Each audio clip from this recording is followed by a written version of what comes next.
হরে কৃষ্ণা। মহাবিষ্ণু চ্যানেলে সমস্ত দর্শক বন্ধুদের স্বাগত। আমি সৈকত ব্যানার্জি আবারও আপনাদের কাছে চলে এসেছি অ্যাস্ট্রোলজি নিয়ে কিছু বেসিক তথ্য আপনাদের সাথে আলোচনা করতে। লাস্ট পডকাস্টে আমি যে ভিডিওটি আপলোড করেছিলাম সেটি ছিল সিংহ রাশি নিয়ে বা লিও মুন সাইন নিয়ে আলোচনা করেছিলাম। সিংহ রাশির বেসিক ট্রেডস নিয়ে আলোচনা করেছিলাম। সিংহ রাশির ডিসেম্বর 2024 অবধি কেমন যাবে এবং সিংহ রাশির প্রতিকার নিয়েও আলোচনা করেছিলাম। তাই সিংহ রাশির জাতক বা জাতিকা যারা আছেন, যারা এখনো ভিডিওটি দেখেননি, অবশ্যই করে ভিডিওটি দেখুন। আজকের পডকাস্টে মূলত আমি যে রাশিটি নিয়ে আলোচনা করব সেটি হচ্ছে কন্যা রাশি। কন্যা রাশিকে বলা হয় রাশিচক্রের ষষ্ঠ রাশি এবং কন্যা রাশির রুলিং প্ল্যানেট হলো বুধ। উত্তর ফাল্গুনী নক্ষত্রের দ্বিতীয়, তৃতীয়, চতুর্থ পাদ, হস্তা নক্ষত্র এবং চিত্রা নক্ষত্রের প্রথম ও দ্বিতীয় পাদ এই রাশিতে বিধৃত। কন্যাকে রাশিচক্রের সিক্সথ মুন সাইন বলা হয় বা ষষ্ঠ রাশি বলা হয়। এটি হচ্ছে বুধ অধিকৃত দ্বিতীয় পৃথ্বী রাশি এবং কন্যা রাশিকে বলা হয় স্ত্রীসঙ্গক, ঋণাত্মক, শীতল, নিষ্ফল, শুষ্ক, রাত্রিকালীন এবং দীর্ঘ আরোহী রাশি। বুধ তো এই রাশিতে এক্সল্টেশনে থাকে বা বুধের তুঙ্গক্ষেত্র বলা হয়। শুক্র এই রাশিতে নিচস্থ হয়, কিন্তু অনেকের ন্যাটাল চার্টে বুধ আর শুক্রের অবস্থান এই রাশিতে একসাথে দেখা যায়, তখন বলা হয় তাদের কিন্তু ন্যাটাল চার্টে নিজভঙ্গ রাজযোগ রয়েছে। বৃহস্পতি, মঙ্গল, চন্দ্র এই রাশিতে স্থিত হলে শত্রু ক্ষেত্রগত বলা হয় এবং শনিকে এখানে মিত্র ক্ষেত্রগত বলা হয়। এখন কন্যা রাশির যদি ফিজিক্যাল ট্রেটস নিয়ে আলোচনা করতে হয় তো বলা হয় এই জাতক বা জাতিকারা একটু লম্বাটে প্রকৃতির হয়। এদের শরীর কিন্তু খুব পাতলা হয়, এদের চুল ঘন কালো হয়, ভ্রু রোমশ হয় এবং গলার যে ভয়েস বা স্বর সেটা কিন্তু খুব তীক্ষ্ণ হয়, সরু হয়।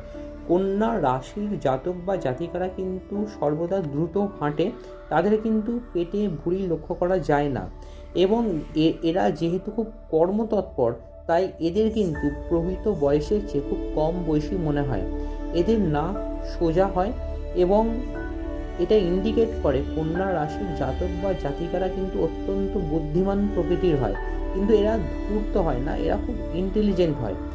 এদের যদি চারিত্রিক বৈশিষ্ট্য নিয়ে আলোচনা করতে হয় তো বলা হয় এরা খুব চঞ্চল নেচারের এবং বুধ যেহেতু পরিবর্তনশীল একটি গ্রহ, তাই এই সব জাতক বা জাতিকারা কিন্তু সারা জীবন বাসস্থান বা কর্মস্থান কিন্তু চেঞ্জ করে থাকে। এরা অত্যন্ত আত্মসচেতন হয় এবং যে কোনো প্রতিকূল অবস্থা সামলাতে এরা কিন্তু অত্যন্ত পারদর্শী হয়। কিন্তু কন্যা রাশির জাতক বা জাতিকার ন্যাটাল চার্টে যদি বুধ খুব দুর্বল হয় তাহলে কিন্তু সেই সব জাতক বা জাতিকারা খুব অসন্তোষে ভোগেন এবং কোনো কাজ যদি কঠিন হয় তখন তারা হতাশাগ্রস্ত হয়ে সেই কাজটি পরিত্যাগ করেন। কিন্তু তাদের যদি বুধ বলবান হয় বা এক্সল্টেশনে থাকে বা বুধ গ্রহেরই মহাদশা চলছে, তখন তারা কিন্তু যে কোনো কাজে এগিয়ে যায় এবং যে কাজে হাত লাগায় তারা কিন্তু সেই কাজকে সঠিকভাবে সম্পন্ন করতে সচেষ্ট হন। তারা অত্যন্ত প্রতিভাশালী হয় এবং যে কোনো বিষয়কে বিশ্লেষণ করে পুঙ্খানুপুঙ্খভাবে পরীক্ষা করে এবং সেই বিষয়ের গভীরে প্রবেশ করে তবেই সেই ব্যাপারটাতে কিন্তু তারা মতামত জানায়।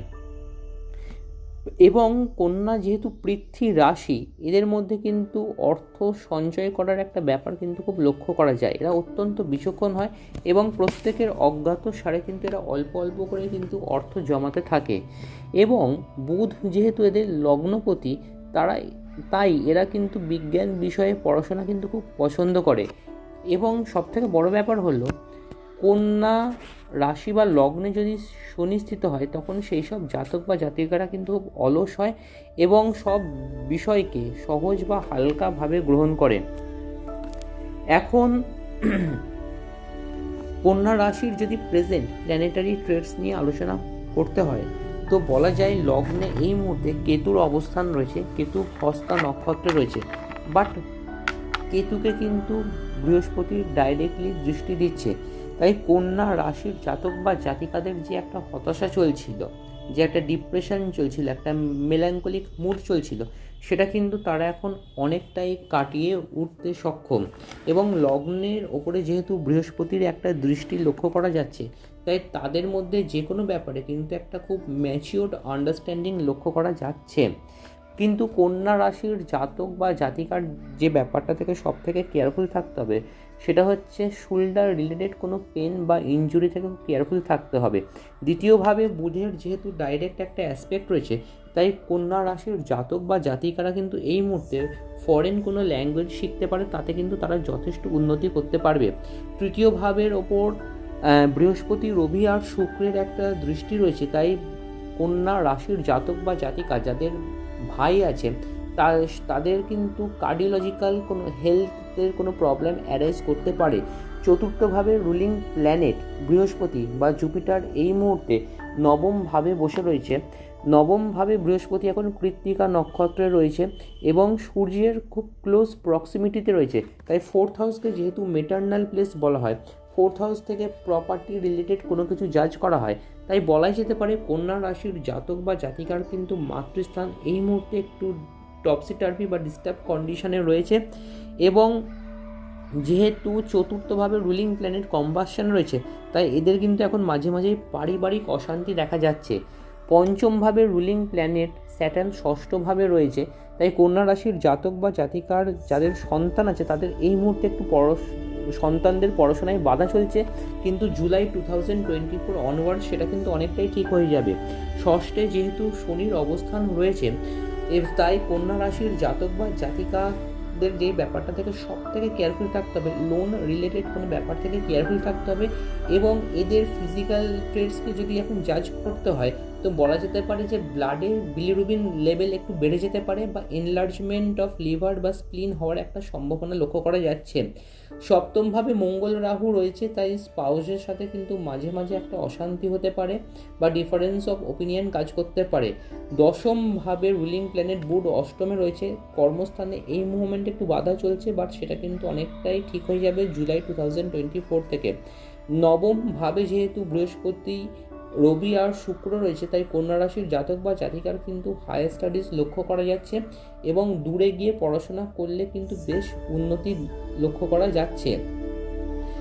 এখন কন্যা রাশির জাতক বা জাতিকার যদি রেমিডিয়াল পোর্শনটা নিয়ে আলোচনা করতে হয়, তো বলা যেতে পারে যে আপনারা যেটা রোজ করতে পারেন সেটা হচ্ছে মা ত্রিপুর সুন্দরীর কোনো বীজ মন্ত্র রোজ 108 বার করে জপ করতে পারেন। মন্ত্রটি একটু আমি আপনাদের সাথে শেয়ার করে দিই।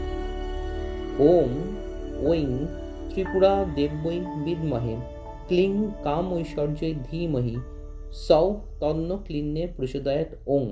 আবার বলছি, ওং ঐং ত্রিপুরা দেব্যৈ বিদ্মহে ক্লিং কাম ঐশ্বর্যৈ ধীমহি সৌ তন্ন ক্লিন্নে প্রচোদয়াৎ ওং। এই মন্ত্রটি রোজ আপনারা 108 বার করে করতে পারেন, তাতে কিন্তু বেশ ভালো কাজ পাবেন। কন্যা রাশির জাতক বা জাতিকারা যেটা করতে পারেন সেটা হচ্ছে একটি 4মুখী রুদ্রাক্ষ প্রাণ প্রতিষ্ঠা করে গলায় পেন্ডেন্ট করে পড়তে পারেন, তাতে কিন্তু খুব ভালো কাজ পাবেন। আর যদি জেমস্টোনের দিক থেকে আলোচনা করতে হয়, তো বলতেই পারি আপনারা লিটল ফিঙ্গারে একটি পান্না অ্যাটলিস্ট 5 রতি, এবং সেই পান্নাটি ব্রাজিলিয়ান বা কলম্বিয়ান হলে ভালো হয়, সেটি ধারণ করুন। তাতে কিন্তু আপনাদের চার্টের যে ব্লকেজ চলছে সেটা কিন্তু অনেকটাই নালিফাই হয়ে যাবে। আর যদি শেকড়ের দিক থেকে আলোচনা করতে হয়, তো বলতে পারি সবুজ সুতো দিয়ে 4টে করে বৃহদ্বারক মূল ডান বাহুতে পড়ুন, তাতেও কিন্তু আপনারা যথেষ্ট ভালো কাজ পাবেন। দেখা হচ্ছে আপনাদের সাথে পরের ভিডিওতে। পরের ভিডিও আমার থাকছে তুলা রাশি নিয়ে। তুলা রাশি নিয়ে পরের ভিডিওতে আমি বিস্তারিত আলোচনা করব। আর ভিডিও শেষ করার আগে একটা কথা বলে রাখি, যারা এখনও চ্যানেলটি সাবস্ক্রাইব করেননি অবশ্যই করে চ্যানেলটি সাবস্ক্রাইব করুন, খুব বেশি বেশি করে শেয়ার করুন, আর বেল আইকনটি অবশ্যই করে প্রেস করুন, যাতে করে আপনারা নিয়মিত নোটিফিকেশান পেতে থাকেন। ধন্যবাদ।